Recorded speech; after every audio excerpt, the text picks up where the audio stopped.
Bonjour, bienvenue à vous sur Médiane TV dans 11 dit tout. Et nous sommes là justement pour vous aider à mieux dépasser votre stress. Le stress, comment le canaliser et comment l'utiliser en énergie positive pour réussir vos examens, c'est notre sujet à venir dans quelques instants avec deux spécialistes. Ensuite, on enchaînera sur l'interview santé. Aujourd'hui, nous allons parler des compléments alimentaires, mythes ou réalité. Restez avec nous pour les détails. À tout de suite.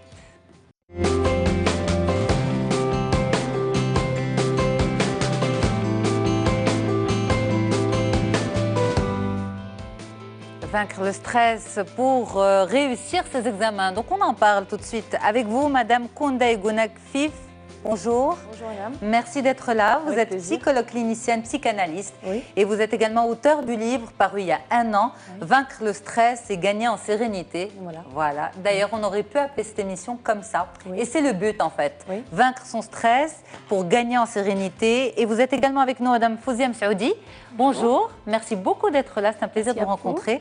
Vous êtes docteur en technologie éducative et master coach. Vous êtes également formatrice. Merci d'être là, madame. Merci à vous. Alors, avant de démarrer l'entretien, juste une explication pour nos téléspectateurs.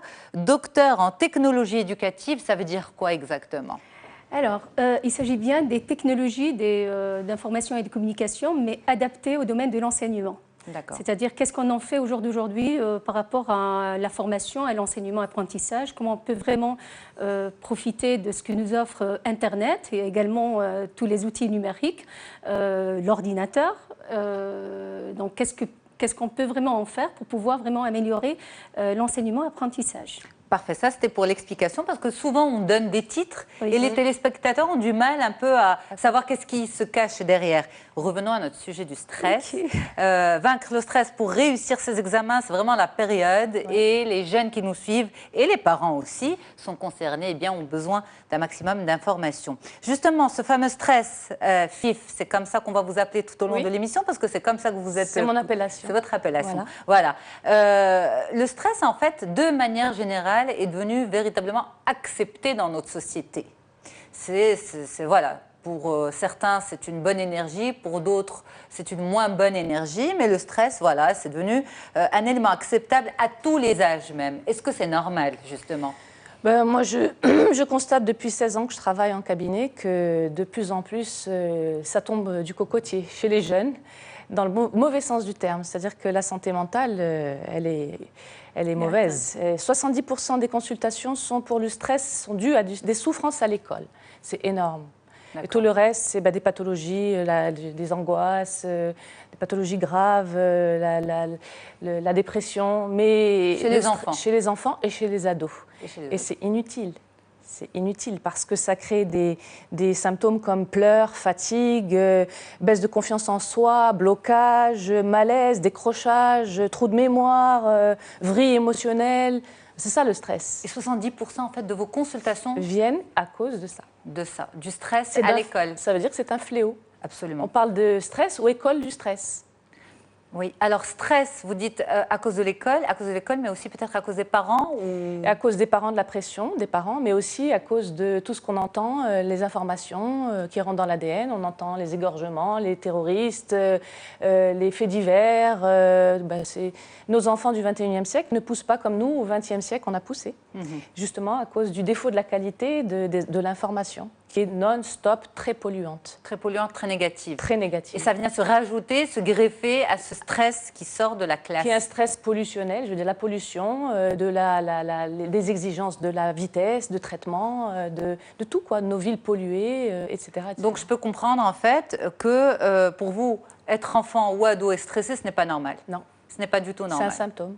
C'est un symptôme du malaise d'une société, peut-être des sociétés. C'est pour ça qu'aujourd'hui, dans le livre, je parle d'écologie personnelle. Il est urgentissime, pour ne pas être malade à l'âge de 15-16 ans, alors que déjà c'est une période de crise, d'être dans une conscientisation d'une hygiène personnelle, énergétique à bâtir. Eh bien, c'est justement vers ça que nous irons tout au long de cette émission. Voilà. Madame Saoudi Fouzia, justement, ce stress à tous les âges, chez les enfants, chez les ados, chez les jeunes, c'est la période d'examen. Pour vous, en tant que spécialiste des technologies éducatives et coach, est-ce que c'est normal ou pas?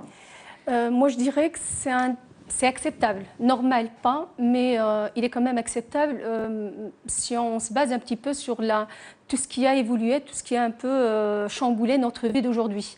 Moi, je parlerai d'un double stress parce que c'est un stress qui vient à la fois de l'école, mais auparavant, ça vient des parents.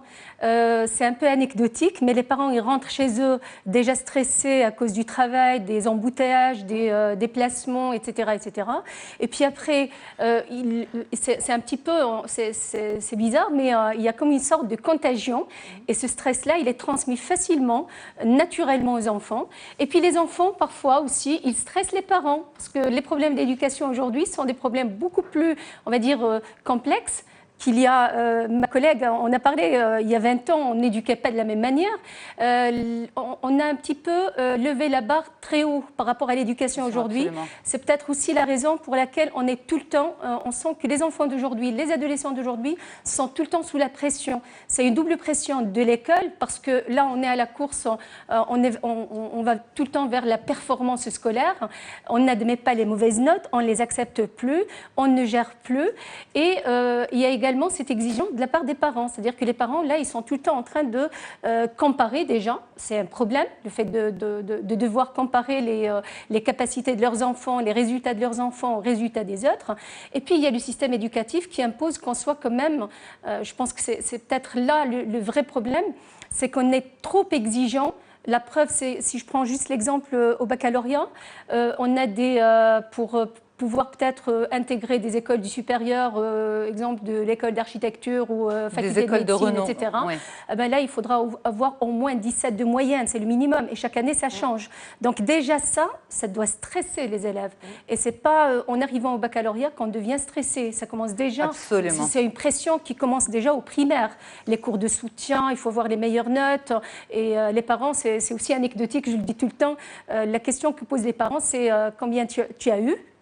Et si on donne la réponse, c'est 14, ben, c'est rien. Mais quelle était la meilleure note? Ben, si c'est la meilleure note, on est tranquille. Ça devient une bonne note. Par contre, c'est vraiment... c'est un peu...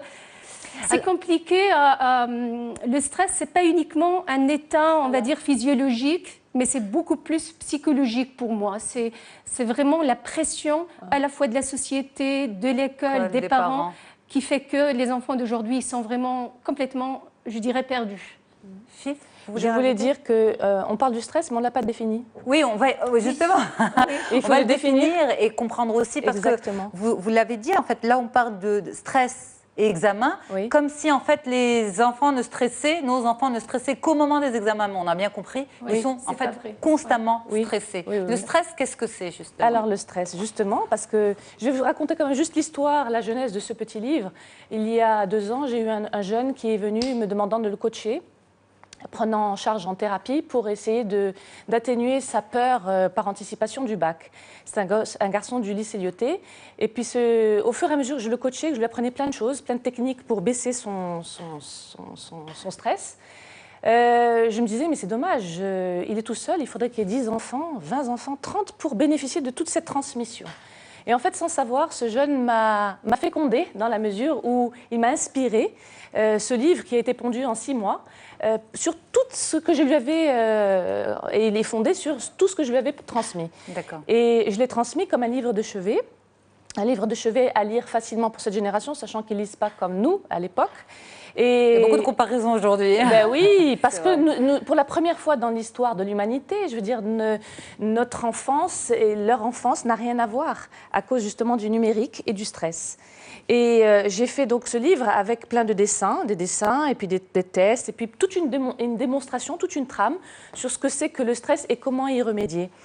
Et voilà. Donc, et comment vous définissez-vous le stress justement? Alors le stress, c'est une tension, c'est une agitation interne, c'est une absence de calme intérieur, c'est une confusion, c'est un mal-être, c'est une angoisse, ce sont des peurs, c'est des peurs par anticipation, c'est de l'acide parce qu'il y a du cortisol qui se met en marche, c'est une broyeuse le stress. C'est comme un disque rayé, on est à fond dans la rumination et puis on est en panique, on est en agitation psychique et émotionnelle. Et puis il y a du bon stress, le stress qui nous fait courir quand on est un australopithèque parce que l'adrénaline nous fait éviter le lion qui va nous manger, ça c'est le stress positif, mais on n'est plus dedans. Absolument. On est dans le stress aujourd'hui négatif. Le stress, ça vient du mot anglais contrainte, pression. Et voilà, donc ça crée extrêmement, beaucoup d'anxiété. Et il faut arrêter parce que ce n'est pas bon pour le développement.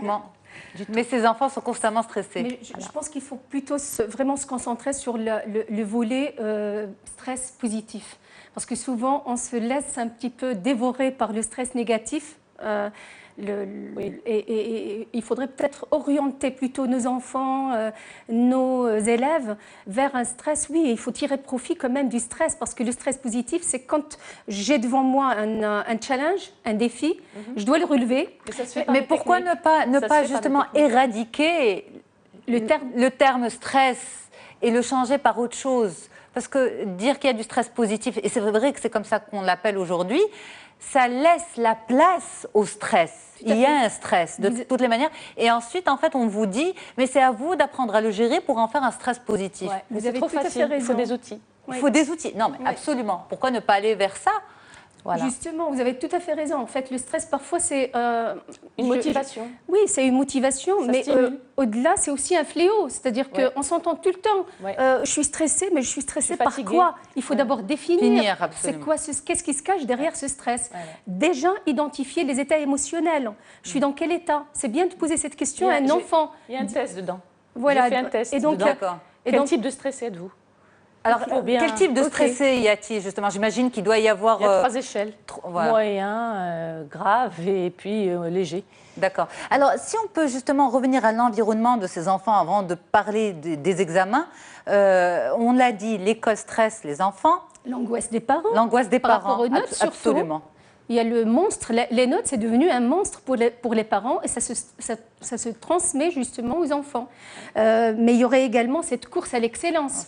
Je le disais tout à l'heure, on ne se contente plus d'avoir de bonnes notes. On veut être le meilleur. Et on veut aussi peut-être être le meilleur parce qu'on a peur d'être éventuellement rejeté par ses parents, rejeté par... Il y a la peur du rejet aussi qui pousse à cette... Justement, j'explique les choses dans le livre. Je dis aux jeunes, vous ne savez pas à quel point vous êtes des unijambistes. Vous marchez qu'avec une marche, avec une jambe. Je dis, vous savez, le système scolaire nous a ainsi fait qu'on travaille qu'avec le cerveau gauche. Le cerveau gauche, c'est quoi? C'est le rationnel, c'est celui qui est dans le temps, c'est celui qui est séquentiel, etc., qui est logique. Mais on n'utilise pas assez le cerveau droit. Et c'est pour ça qu'on est épuisé, qu'on a du stress. Parce que quelque part, on a un truc dilaté ici et pas du tout qui est atrophié ici. Et le but, c'est de créer non-stop. Je vous donne juste un exemple. Donc, un pont, vous êtes devant une forêt, et ben, vous allez regarder cette jolie forêt.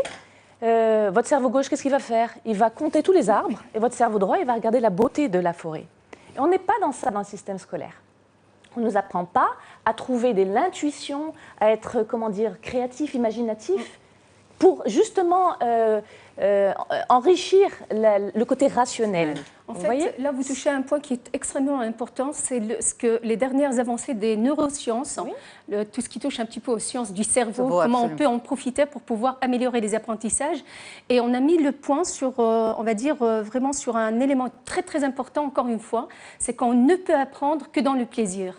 Alors, justement, ni les approches pédagogiques actuelles, ni la posture de l'enseignant à l'école, ni la posture des parents, ni l'attitude on va dire des adultes ne favorisent cet apprentissage à travers le plaisir.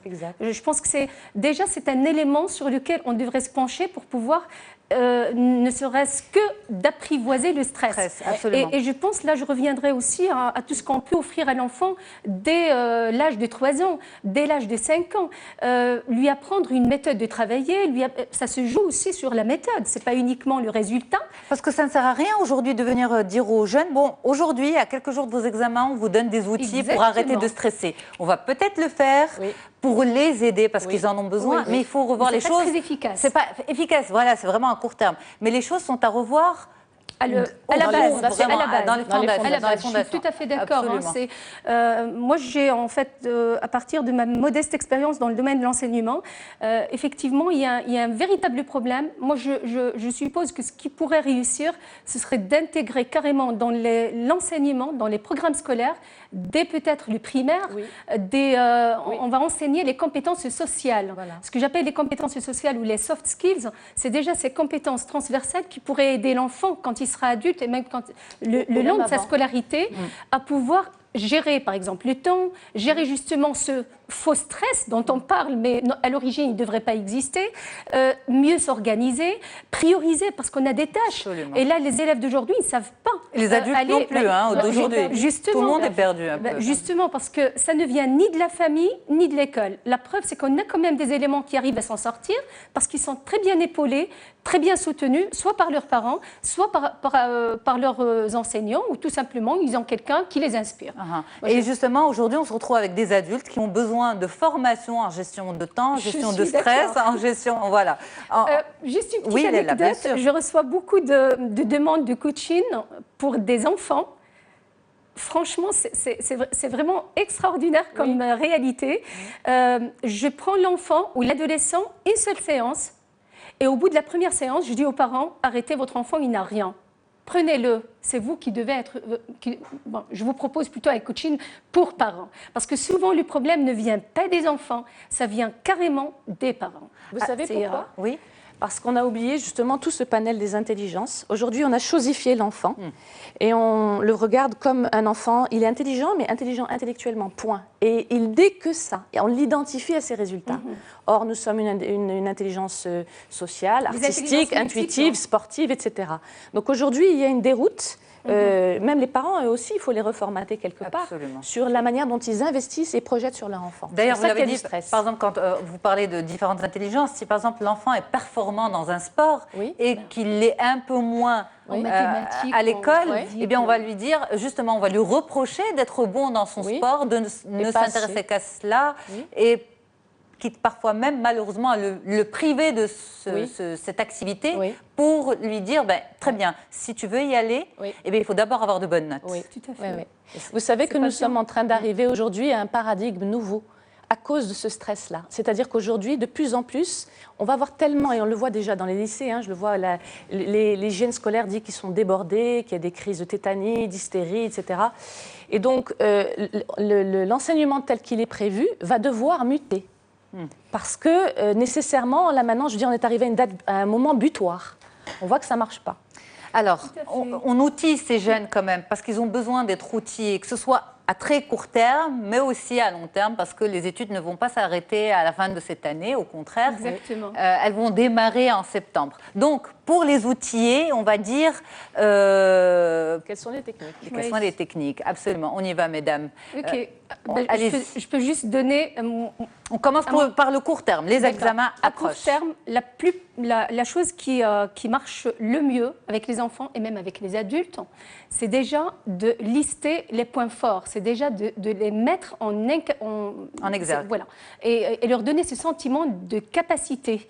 Lister ces points forts, c'est-à-dire? Les points forts, c'est-à-dire, par exemple, oui, je ne dois pas stresser devant un examen parce que de toute façon, j'ai eu déjà à passer pas mal d'épreuves depuis que j'ai commencé ma scolarité et j'ai sûrement réussi pas mal d'épreuves. Donc forcément, je ne devrais pas... On est un petit peu dans une sorte d'ancrage aussi. C'est-à-dire, j'ai déjà réussi, je n'ai pas besoin de me stresser maintenant. Et un enfant qui manque de confiance en lui?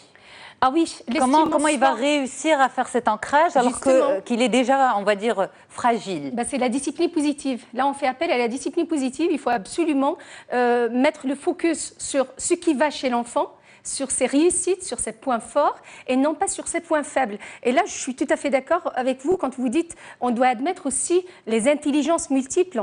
On n'est pas bon meilleur parce que juste on est fort au niveau de l'intelligence logico-mathématique ou verbo-linguistique, mais on peut être fort en ayant tout simplement développé cette intelligence interpersonnelle. Absolument. C'est ce qui va faire de nous un bon quelqu'un qui sait très bien communiquer, qui réussit sa communication. Donc au lieu de juste se concentrer sur ce qui ne va pas... C'est à qui d'aider ces jeunes, ces enfants? C'est les parents? C'est les éducateurs.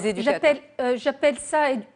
Tout simplement, c'est le profil des éducateurs, que ce soit les parents au niveau de la famille ou tout simplement les enseignants. Donc, c'est apprendre aux enfants à se concentrer plus sur leur réussite et non pas sur leurs échecs. C'est déjà un point très, très important. Ça, c'est le premier point.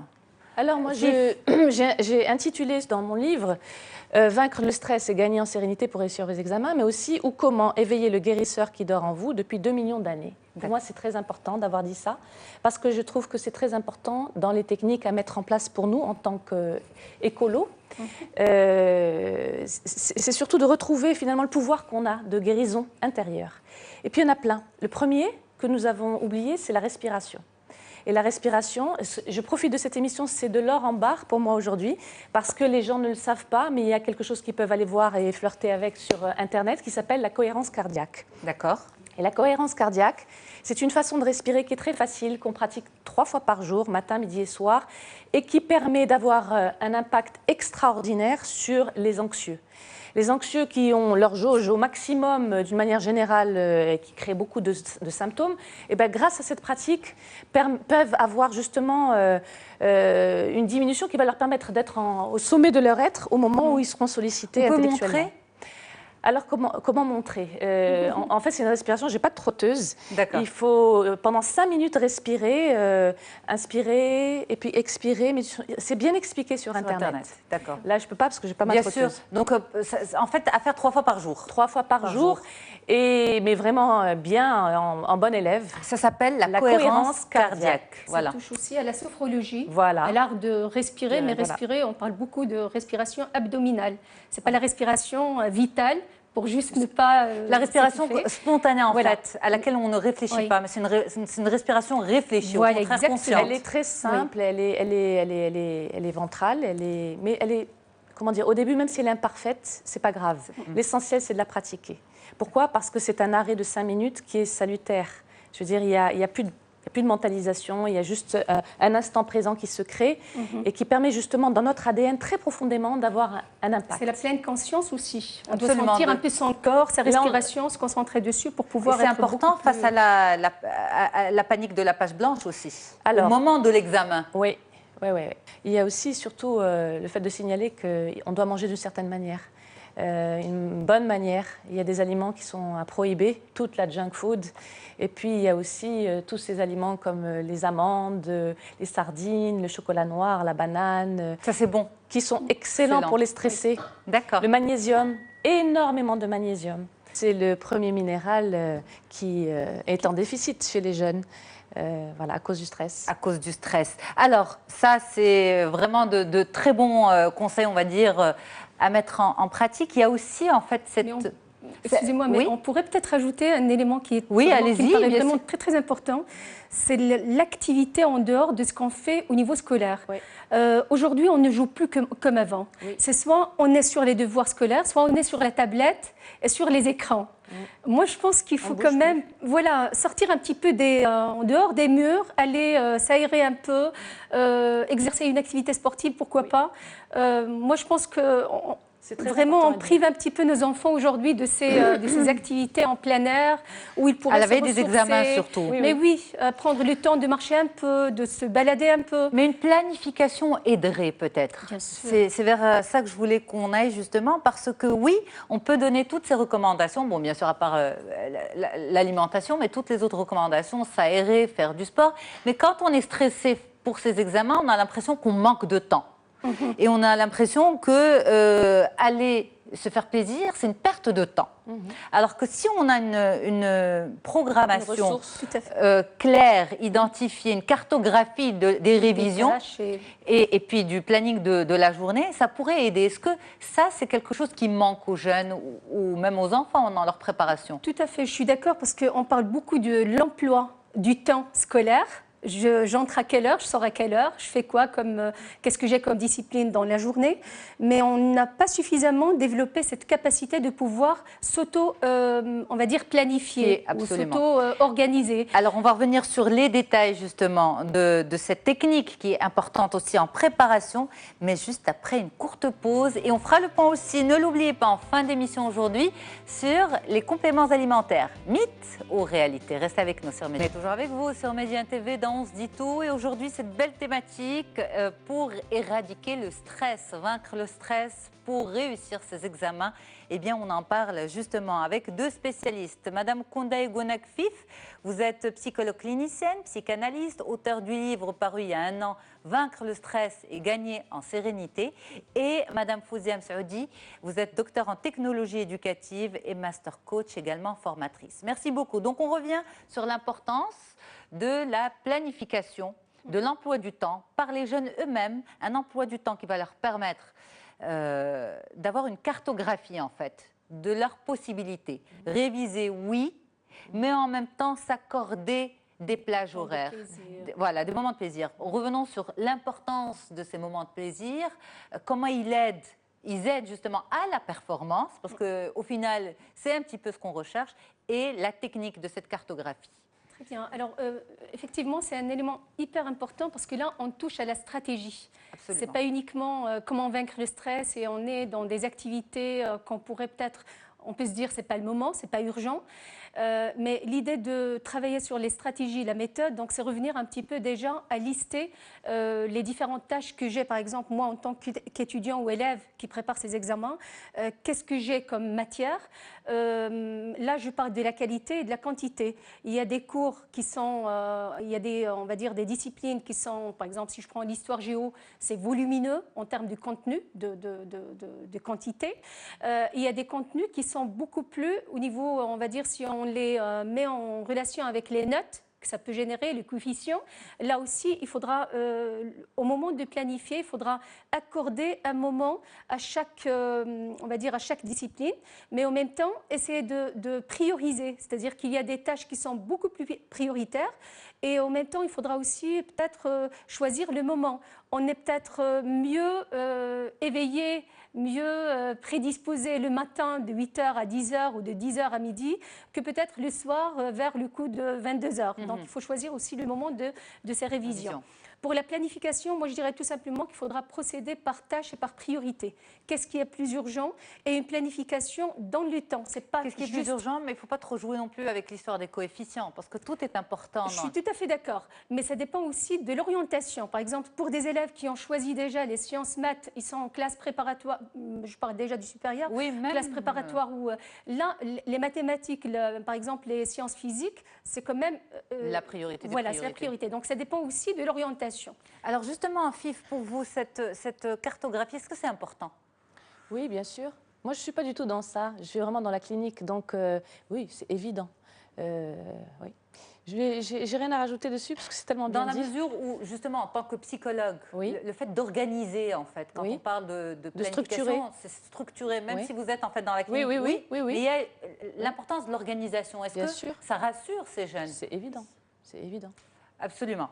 Alors, on dit qu'il faut aussi agir sur l'entourage et non seulement sur les jeunes. Parce que, bon, les outils, d'accord, mais quand on a des parents qui pensent qu'un moment de plaisir, un moment de détente, eh bien, c'est une perte de temps, ou également des enseignants qui matraquent qu'en période d'examen, eh bien, il faut enchaîner les nuits blanches. Je ne dis pas forcément que c'est une caricature.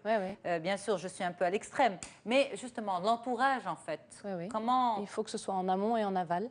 Et c'est vrai que très souvent, si on veut réussir une transmission comme ça avec un enfant qui est stressé, il faut que les parents soient touchés, eux aussi, qu'ils aient compris, qu'ils aient mordu à l'hameçon, à la technique, que le développement personnel qui va toucher leur enfant va les toucher à eux aussi. Mais ça, c'est un vœu pieux, c'est pas toujours évident. C'est pas toujours évident? Non. Oui, quand vous accompagnez des jeunes, par exemple, des enfants, vous avez dit 70% de vos consultations sont dues justement à ce stress. Oui, c'est envoyé par les médecins, par l'école. C'est les parents aussi qui voient qu'ils sont complètement impuissants face à ces symptômes. Oui.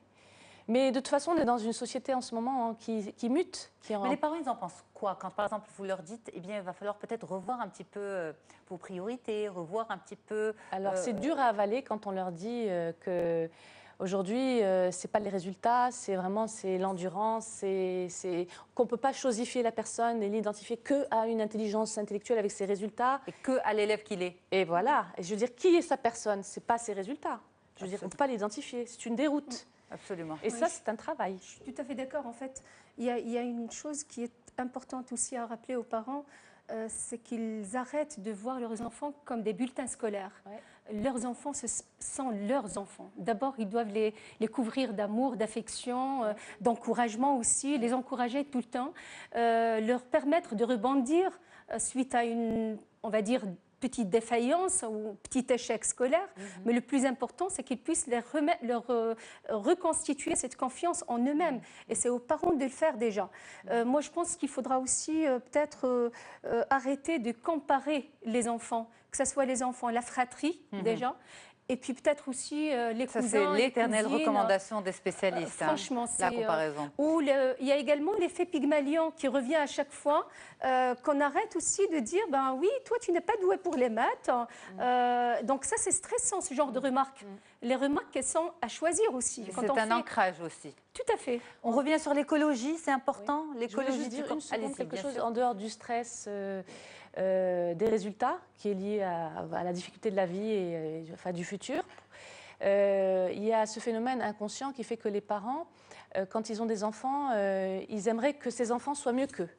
Et donc, ils projettent énormément sur eux. Et ce sont des blessures narcissiques qui sont là, à projeter sur l'enfant en attendant qu'il soit là à nous réparer, à les réparer. Exactement. Et c'est pour ça qu'il y a une espèce de cercle vicieux qui est à la fois du stress civilisationnel, mais du stress aussi émotionnel et personnel et familial. Vous voyez ? Donc, l'enfant est pris dans cet étau-là où il y a deux types de stress. Et c'est pour ça qu'on a des burn-out, comme vous disiez tout à l'heure, ou des effondrements majeurs. Alors, cette écologie, justement, que vous proposez à travers votre livre, oui. Est-ce qu'elle est possible oui. avec l'environnement, avec cet environnement d'adultes en fait, qui entoure ces jeunes? De toute façon, tout le monde est touché en ce moment. De plus en plus, les gens mordent au fur et à mesure, chacun avec sa vitesse de traitement et ses résistances, à cette nouvelle théorie, entre guillemets, à ce nouveau paradigme. C'est possible donc? Oui, bien sûr. Alors justement, on continue sur l'écologie? Sur les techniques? Sur les techniques. Oui. Tous les stressés ne sont pas bien ancrés. C'est-à-dire? Voilà, très bien. Bonne question, j'attendais ça. C'est quoi l'ancrage? L'ancrage, c'est être bien assis, être un bon vertébré, être bien dans une bonne vertébrure. C'est une image, mais et qui est conscient, et qui est là, et qui avance, et qui a un objectif, etc. Quand on est stressé, on est dans la confusion. Et on ne sait plus après, je veux dire, comment reprendre son autoroute psychique. Donc, il y a des exercices d'ancrage. Là encore, il est dans le livre. Mais pour les gens qui sont intéressés, il y a des méditations d'ancrage qu'on peut chercher sur Internet et qui sont très intéressantes. Elles sont plus ou moins variables et on peut les pratiquer. C'est quoi l'ancrage? C'est faire l'arbre. Et imaginer pendant quelque temps qu'on est vraiment dans une grande conscience et une grande présence dans ses racines. Et que ces racines très tortueuses vont très, très profondément dans la terre. Vous ne pouvez pas imaginer à quel point, lorsque nous faisons cet exercice-là pendant quelque temps, en étant dans une grande concentration, ça aligne la personne à l'intérieur d'elle-même, ça la centre. Et ça évite l'agitation. C'est-à-dire qu'aujourd'hui, pour réussir ces examens, il ne faut pas être à l'extérieur, il faut être à l'intérieur. Et pour ça, je veux dire, c'est comme si on devait se dilater de l'intérieur et créer un temple intérieur, un édifice, un habitat intérieur. Et l'ancrage fait partie des super techniques. C'est la deuxième. En fait, c'est une très bonne association entre vous deux, parce que justement, vos techniques et vos recommandations dialoguent absolument et se complètent. Oui. Donc, oui, techniquement, qu'est-ce que je peux faire?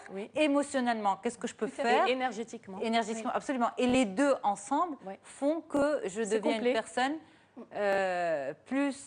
qui maîtrise plus ses compétences et qui est beaucoup plus sereine. Je vais juste traduire, je vais faire la traduction de votre sous-titrage du film, ce que vous venez de dire là. En fait, c'est abordé là-dedans aussi, j'aborde l'entièreté de l'être, son corps, son écologie, son cœur, ses émotions, son cerveau, son mental et son énergie. D'accord ? C'est-à-dire qu'aujourd'hui, un être humain, quand il cherche quelque chose à résoudre de son problème, c'est sous cet angle-là quaternaire, quelque part, qu'il doit chercher à trouver une solution. Absolument. En fait, on est déjà là dans ce qu'on appelle en PNL la boucle validante.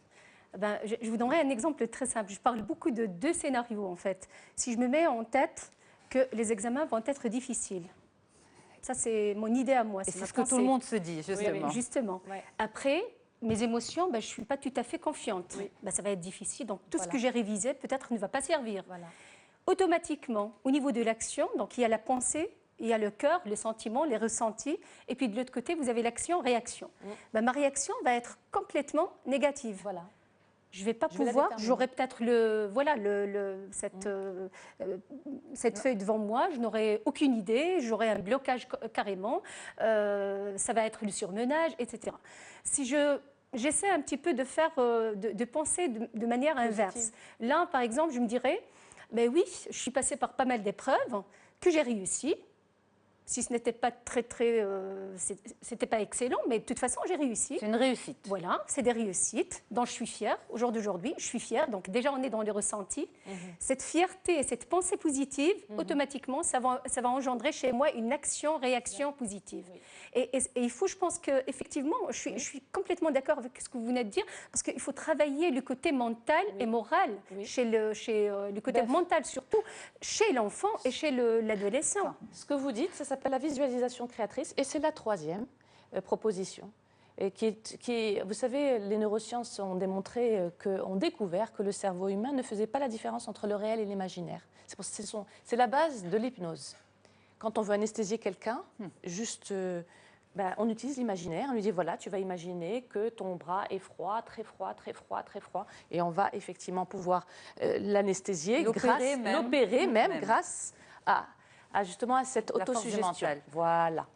Qu'est-ce que je dis aux élèves? Je leur dis, ben voilà, vous allez muscler votre cerveau 1 mois avant, 2 mois avant de dormir, vous allez créer une empreinte. Vous allez vous coucher juste avant, quand vous serez en onde θ là, ou en onde delta, parce que le cerveau, c'est ce que j'explique. C'est à mi-chemin entre le réveil et le sommeil. Entre l'éveil et le sommeil, entre cet effet de cliquet qui est là.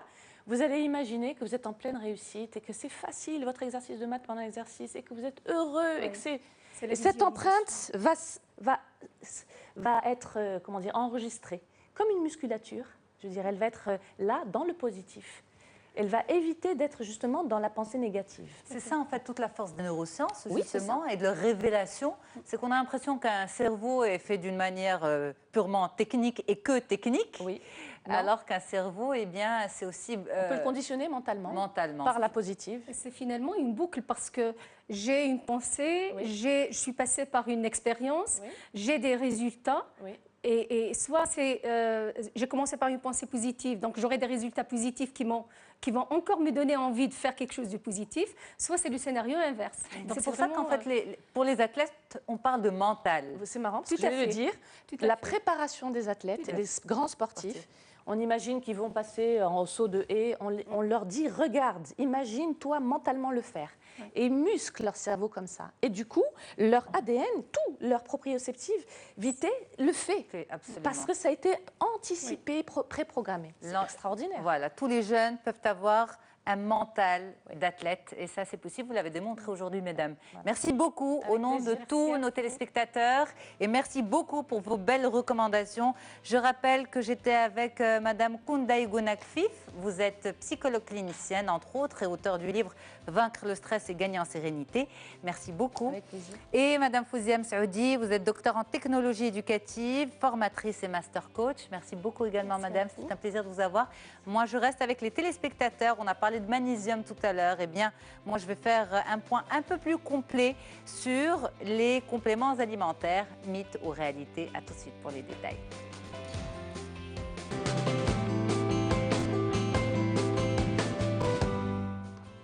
Allez, tout de suite, je suis justement avec Yasmina Ahmarani, docteur en pharmacie, diplômée en nutrition et diététique appliquée à l'officine de pharmacie. Merci beaucoup, Yasmina, d'être avec nous. Merci pour l'invitation. C'est un plaisir de vous recevoir. Alors, les compléments alimentaires, mythes ou réalités, une belle discussion pour compléter justement cette thématique des examens et du stress. Il y a un lien entre les deux, justement. Alors, on va d'abord sur la définition des compléments alimentaires. Qu'est-ce que c'est exactement ? C'est défini exactement depuis 2006. Alors, les compléments alimentaires, ce sont des denrées alimentaires dont le but est de complémenter une nutrition normale. Équilibrée. Équilibrée. On va essayer de l'équilibrer avec le complément alimentaire, c'est-à-dire que ce sont des substances, des sources de nutriments qui vont nous apporter des vitamines, des minéraux, des oligo-éléments, mais qui en aucun moment vont substituer une bonne alimentation. Donc, on va les trouver sous forme de comprimés, de gélules, de sachets ou solutions buvables. Ok. Et justement, la différence avec un médicament, c'est quoi ? Précisément, merci pour la question, c'est une excellente question. C'est qu'on a déjà des attentes différentes. On ne peut pas prétendre avoir le même résultat avec un complément alimentaire qu'avec un médicament. Déjà, au niveau d'études, ils ne subissent pas les mêmes études. Un médicament doit prouver non seulement la non-toxicité, mais aussi l'efficacité. Par contre, un complément alimentaire passe par les mêmes études qu'un aliment. Il doit juste prouver qu'il n'est pas nocif pour la santé. Alors, est-ce qu'ils sont efficaces? Ils sont efficaces, mais ce qui se passe, c'est que l'efficacité des compléments alimentaires, c'est quelque chose qu'on sait avec le temps. Par exemple, on sait que l'artichaut, que le fenouil, ils ont un effet diurétique. Mais on ne fait pas d'études scientifiques parce que ça coûte très très cher.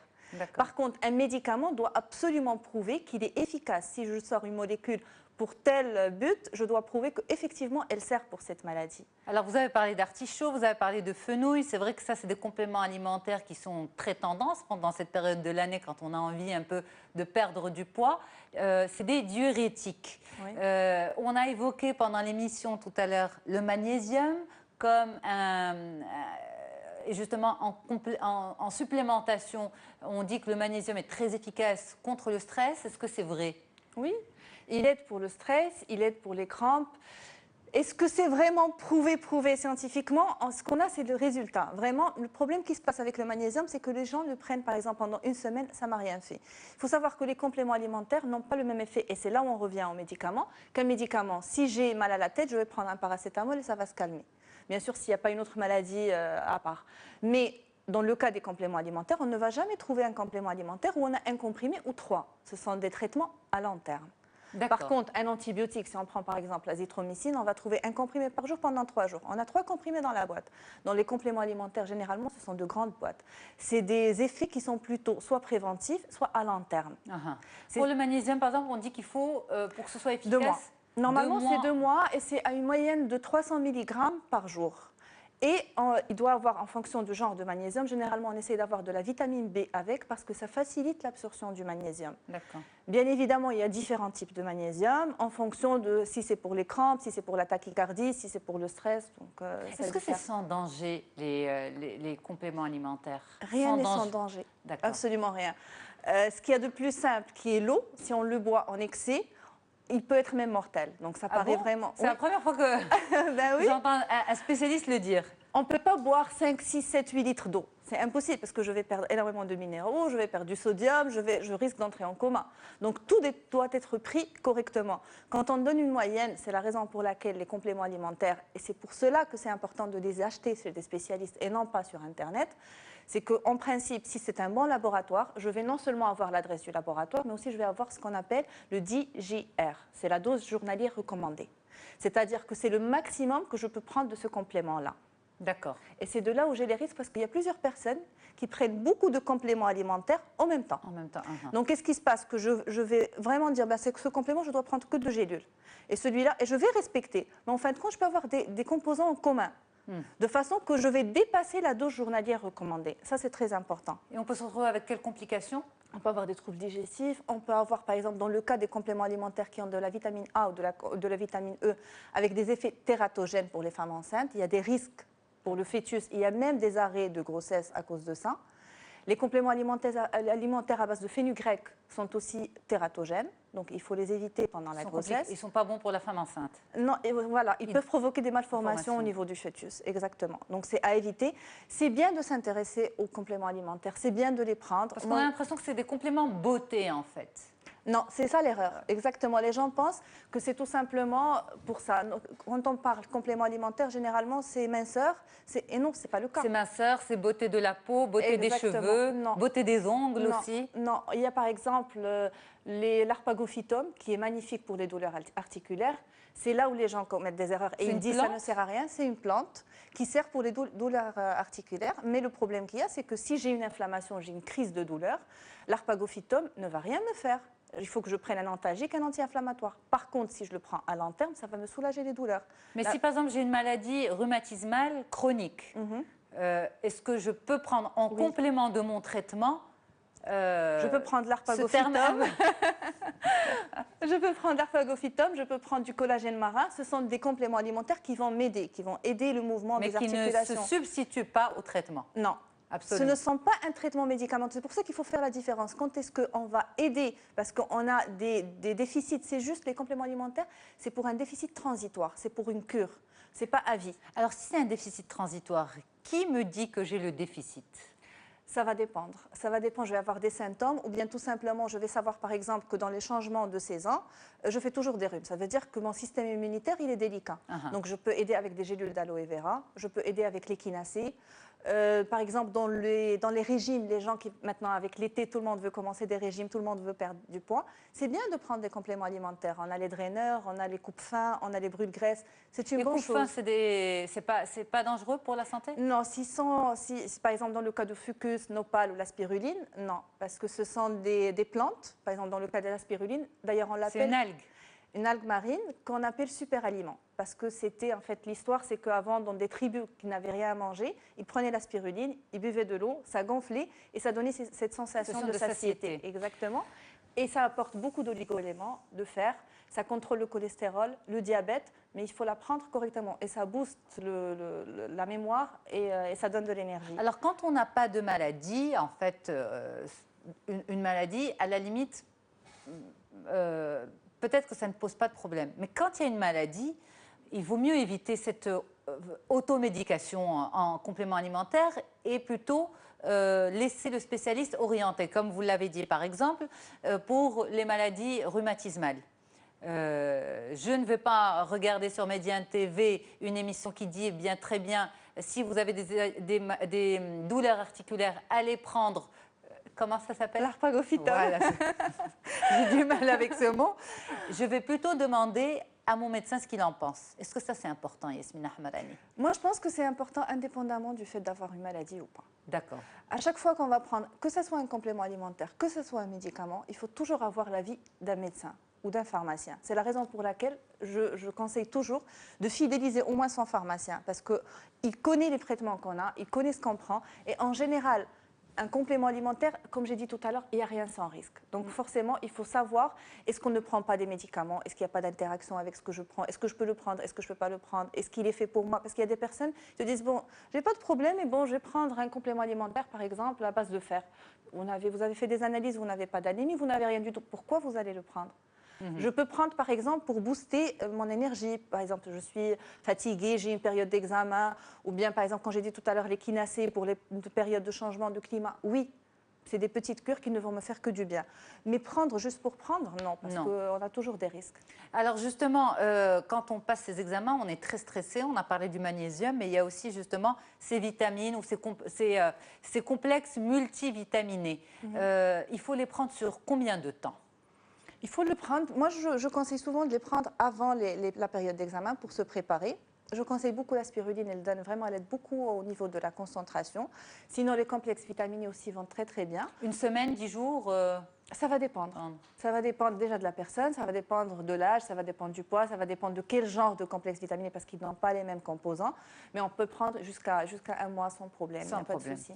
Alors, c'est complément alimentaire pour vous en tant que spécialiste, en fait, puisque vous êtes docteur en pharmacie, vous êtes diplômé en nutrition et diététique appliquée à l'officine de pharmacie.